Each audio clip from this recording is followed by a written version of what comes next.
సంవత్సరాలుగా ఏ రకమైన పరిస్థితి ఈ రాష్ట్రంలో కాంగ్రెస్ ప్రభుత్వం వచ్చిన తర్వాత నాకంటే బాగా మీకే తెలుసు. అవన్నీ పక్కన పెడితే 2.5 ఏళ్లది గత వారం రోజులుగా ఏం జరిగిందో ఒక్కసారి మీరు ఆలోచించాలని చెప్పి నేను కోరుతా ఉన్నా. ఒక ఆడ కూతురికి అన్యాయం జరిగితే, ఒక మైనర్ బాలికకి అన్యాయం జరిగితే ఈ రాష్ట్రంలో ఉన్న ప్రభుత్వం మీద దున్నపోతు మీద వానబడ్డట్టు కూడా కాలే. ఒక మైనర్ అమ్మాయికి అన్యాయం జరిగితే ఎవరు ముందుకు రాలే. ఇటు కాంగ్రెస్ నోరు మూసుకున్నది, అటు చేసిన వాళ్ళు, తప్పు చేసిన వాళ్ళు బీజేపీ వాళ్ళు కాబట్టి వాళ్ళు కూడా నోరు మూసుకుని ఉన్నారు. కొట్లాడింది ఎవరు?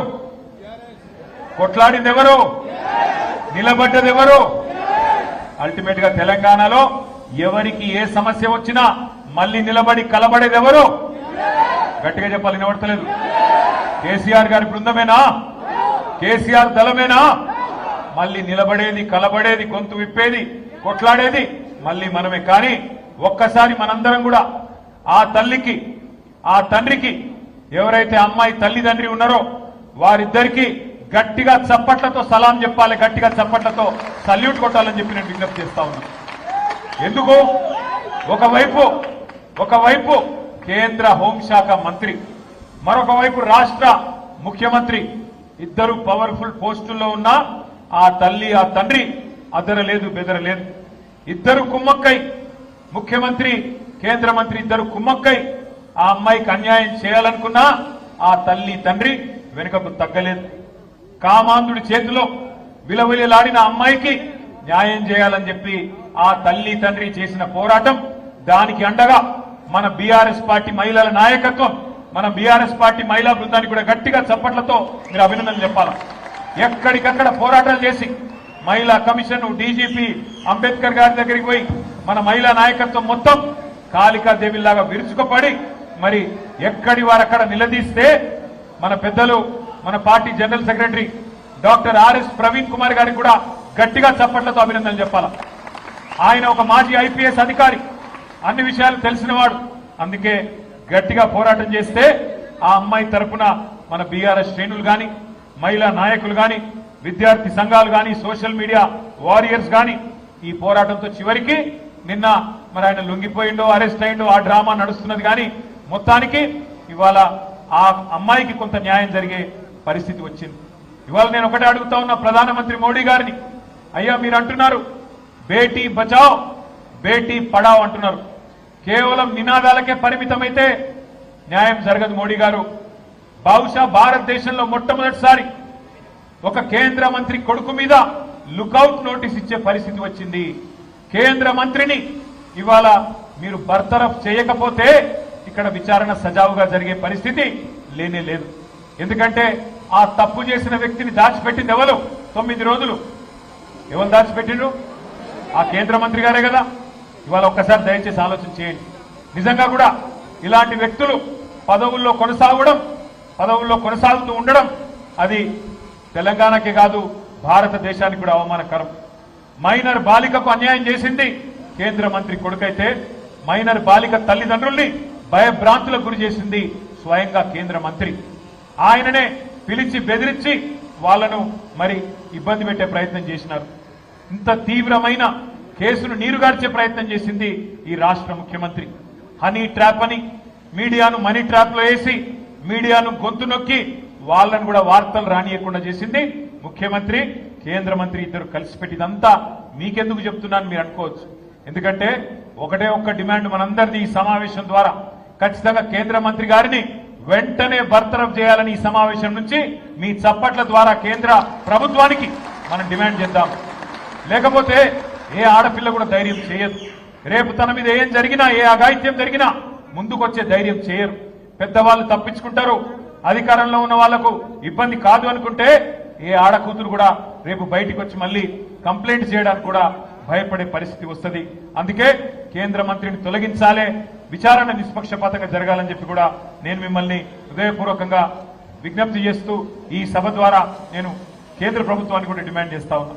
ఇక మనందరం కూడా ఇక్కడికి వచ్చింది, ఇక్కడ కలుసుకుంటున్నది ఇవాళ రాజకీయంగా బూత్ లెవెల్లో మన బాధ్యతలు గుర్తు చేసుకోవడానికి, ముఖ్యంగా మన నాయకుడు కేసీఆర్ గారి నాయకత్వంలో మనం చేసిన వివిధ కార్యక్రమాల్ని మనం చేసిన ప్రయత్నాల్ని తెలంగాణ ప్రజలకి, ముఖ్యంగా ఎల్బీ నగర్ నియోజకవర్గంలోని ప్రతి అన్నకి, ప్రతి తమ్ముడికి, ప్రతి చెల్లికి, ప్రతి అక్కకి వివరించి చెప్పడానికి.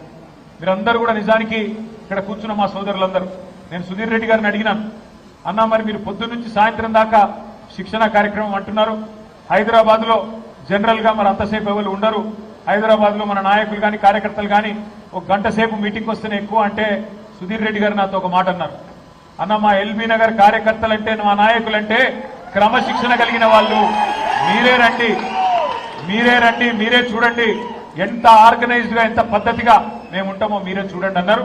అన్నట్టుగానే 1320 మంది అంటే 1320 మంది ఒక్కరికి తగ్గకుండా ఉదయం నుంచి ఇప్పటి వరకు నిబద్ధతతో కూర్చున్నందుకు మీ అందరికీ హృదయపూర్వకంగా నేను అభినందనలు తెలియజేస్తా ఉన్నాను. ఇవాళ చాలా మంది ఏమనుకుంటారంటే కార్యకర్తలు, నాయకులు అంటే కేవలం ఎన్నికలప్పుడు మాత్రమే గుర్తొస్తూ ఉంటారు రాజకీయ పార్టీలకి. కానీ ఇవాళ సుశిక్షితులైన సైనికులుగా మనం పనిచేయాలి అంటే శిక్షణ అవసరం.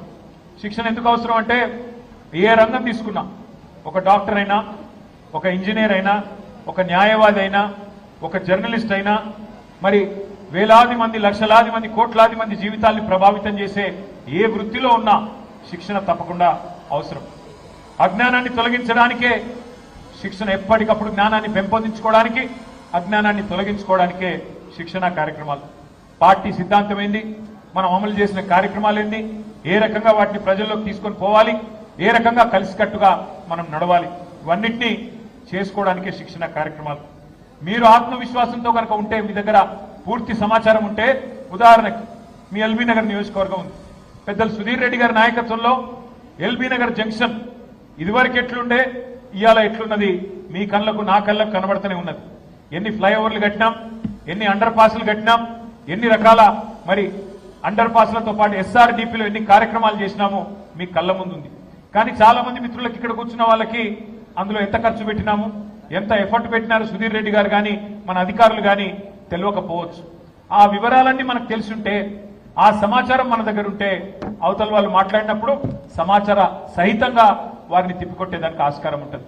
అట్లాగే మీ ఎల్బీ నగర్ నియోజకవర్గంలో మంచినీళ్ళకి ఎంత సమస్య ఉండే, 2014కు ముందు తర్వాత ఎన్ని వాటర్ ట్యాంకుల నిర్మాణం జరిగింది, ఎన్ని కిలోమీటర్ల పైప్ లైన్ నిర్మాణం జరిగింది, ఎన్ని కొత్త నల్లాలు పెట్టుకున్నాం, ఇవన్నీ కూడా సమాచారం మీ దగ్గర ఉంటే బ్రహ్మాండంగా మీరు సుశిక్షితులైన నాయకులుగా, కార్యకర్తలుగా అవతల వాళ్ళు చేసే దుష్ప్రచారానికి తిప్పికొట్టడానికి ఉంటుంది. నిజంగా చెప్పాలంటే ఒక రాజకీయ పార్టీ కార్యకర్త యుద్ధంలో ఒక సైనికుడితో సమానం. ఒక సైనికుడు ఎట్లా అయితే తన దేశాన్ని కాపాడడానికి ఏ రకంగానైతే వీరోచితంగా కొట్లాడతారో, మీరు కూడా మాకంటే ఎక్కువ క్షేత్రంలో కొట్లాడేది మీరు, తలపడేది మీరు, బూత్ స్థాయిలో నిలబడేది మీరు, పార్టీ కోసం ప్రచారం చేసేది మీరు. అందుకే మీ దగ్గర సమాచారం ఉంటే, మీ దగ్గర సంపూర్ణమైన అవగాహన ఉంటే తప్పకుండా ధీటుగా అవతల పార్టీని తిప్పికొట్టవచ్చు. మీరు మన ప్రభుత్వ హయాంలో చేసిన పథకాలు, ఉదాహరణకి కేసీఆర్ కిట్ అనే ఒక అద్భుతమైన పథకం ఉండేది.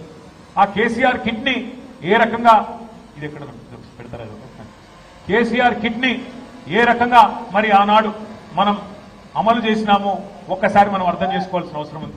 ఎట్లా అమలు చేసాం మనం కేసీఆర్ కిట్ ని, అసలు కేసీఆర్ కిట్ ఏంటిది, దాని వెనకాల ఆలోచన ఏంటిది అంటే, పెద్దలు కేసీఆర్ గారు కేబినెట్ సమావేశంలో ఒకరోజు మేమందరం ఉన్నాం, సబితమ్మ, అట్లాగే మన మహమూద్ అలీ గారు, ఇంకా మిగతా మిత్రులందరూ. ఆ రోజు మా అందరితో చర్చ పెట్టినారు. ఏ పేదింటి అమ్మాయి గర్భవతి అయితే, ఆ పేదింటి అమ్మాయి గర్భం దాలిస్తే, కడుపులో బిడ్డబడితే ఎప్పటిదాకా పనికి, ఇంకా రేపో ఎల్లుండో డెలివరీ అనేదాకా, మరి అట్లాంటి పరిస్థితుల్లో ఎంతమంది ఉంటారు పని చేయాల్సి ఉంటుందని అడిగారు. డెలివరీకి ముందు ఎక్కడి దాకా పని చేస్తారని అడిగింది. అడిగితే కొంతమంది తెలిసిన వాళ్ళు తెలిసినట్టు చెప్పారు, సార్ నెల రోజుల దాకా చేస్తారని కొంతమంది, 2 నెలల ముందు దాకా చేస్తారని కొంతమంది, కాదు సార్ కొన్ని సందర్భాల్లో అయితే రేపు తెల్లారి డెలివరీ అనగా కూడా ముందు రోజు దాకా కూడా పనిచేసే పరిస్థితి ఉంటుంది అని చెప్పడం జరిగింది. మరి డెలివరీ అయిన తర్వాత, బిడ్డ పుట్టిన తర్వాత ఎన్ని రోజులు మళ్ళీ అమ్మాయికి రెస్ట్ ఉంటుంది అని అడిగాడు. అడిగితే చెప్పిన కొంతమంది నెల, కొంతమంది 2 నెలలు ఇట్లా చెప్పుకుంటూ వచ్చినారు. కానీ వాస్తవం ఏమంటే చాలా పేద ఇళ్లలో రేపు డెలివరీ అంటే ఈ రోజు దాకా పని చేయాలి. ఎందుకు? డబ్బులు సంపాదించాలి, ఇంట్లో పని జరగాలి. అట్లాగే మళ్ళీ పాపనో బాబో పుట్టిన తర్వాత మళ్ళీ తిరిగి వెంటనే నెల రోజుల లోపలనే పచ్చి బాలింత అయినప్పటికీ మళ్ళీ తిరిగి పని చేయాల్సిన పరిస్థితి ఉంటుంది. అందుకే కేసీఆర్ గారు ఆలోచన చేసి ఒక కార్యక్రమం తీసుకున్నారు.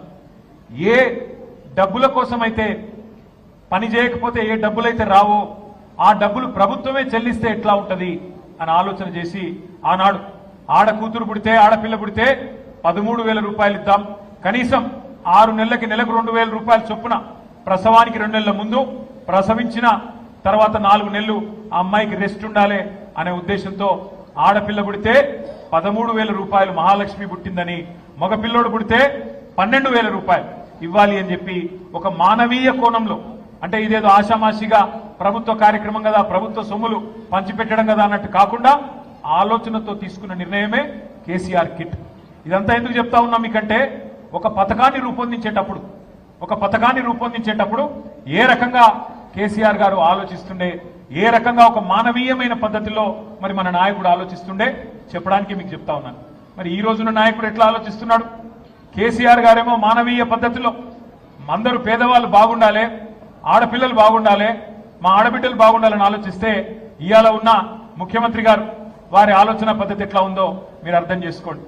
కేసీఆర్ గారి ప్రభుత్వంలో ఆ రోజుల్లో మనం మొత్తం హైదరాబాద్ పట్టణంలో కానీ రాష్ట్రంలో కానీ పేదవాళ్ళు ఎక్కడన్నా తెలిసి తెలియక ఎక్కడన్నా గవర్నమెంట్ జాగాలో ఇండ్లు కట్టుకుంటే, గుడిసెలేసుకుంటే ఒకరికి కాదు, ఇద్దరికి కాదు, 2.5 లక్షల మందికి 58 జీవో కింద 59 జీవో కింద పట్టాలిచ్చింది కేసీఆర్ గారి ప్రభుత్వం.